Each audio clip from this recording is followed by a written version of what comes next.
Okay, so today we're going to look at a strategy employed by the Warriors the last few seconds of each quarter.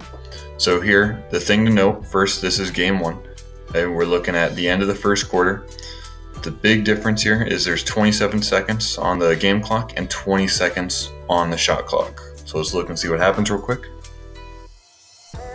Okay, so Jordan Poole comes out, Andrew Wiggin also comes out. Obviously, it wasn't executed perfectly, but there were two Warriors that went up to the ball.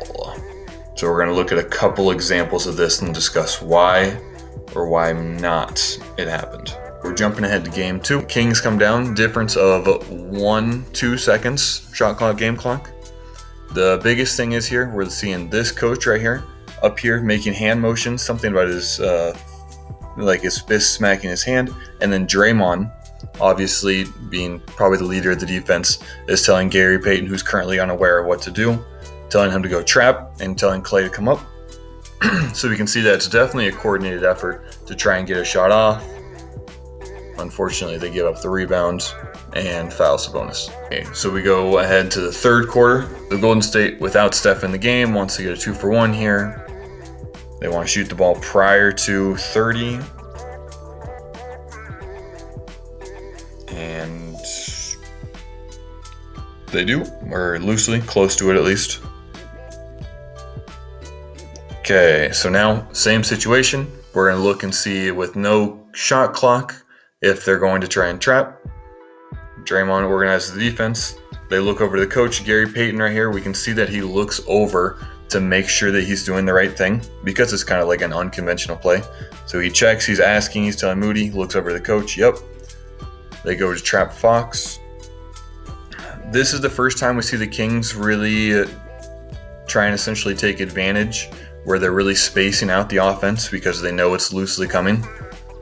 And so the Warriors, the concept works. But what I'm talking about the spacing wise is we can see right here the Kings, they're all pointing four corners essentially, and Sabonis is down by the rim just to make wherever the help comes from way more obvious. You can just make an easy pass.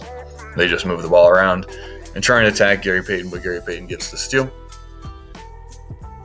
Okay, so then we move into game 4 at the end of the second quarter. So we can see Draymond knows what's coming, looks to the coaching staff real quick, yep. And then he sprints from his dude, Harrison Barnes, up here to trap the ball, to get it moving. This is the second time, so the Kings aren't spaced very well here, but they do loosely seem to be aware of what's going on.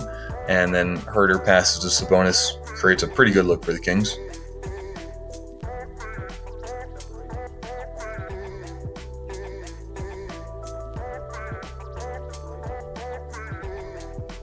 And so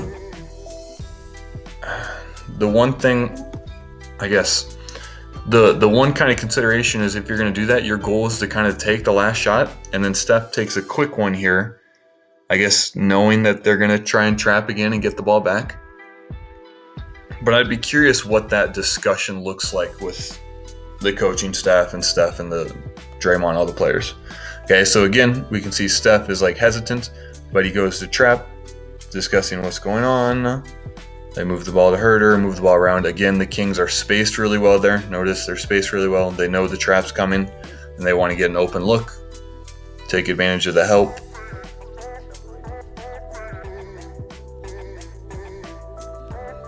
And Steph gets a difficult shot up, but this is, you do want the last shot because it gives you just a higher mathematical probability of points. And then finally, going to game 6, we'll see if it happened in the last game. This is the end of quarter 1. Moody gets a nice steal. So the Warriors again want to shoot this relatively quickly. Draymond is aware of that. DiVincenzo hits a 3. So now we'll see, do the Warriors trap this? Look at Draymond discussing, pointing Moody where to go. And no trap, no trap. Oh, there goes Steph rotates, and then Steph leaves his man. Going to trap. They did this a little bit later in the shot clock. And they do end up with the ball at the end, but that's not really like enough time for a good shot. So the two things I'm curious about, if Golden State goes to this, despite the Kings getting relatively good looks the last couple of times, and then also if any of you have ever noticed a different team doing this, feel free to point it out because I would love to inspect and see if other teams do this. If the Warriors are just trying to maybe get the ball out of Fox's hand, or if they're trying to actually take advantage of like the 2-for-1 and make sure they get the last shot. But anyway, have a great rest of your day. Look forward to the game today.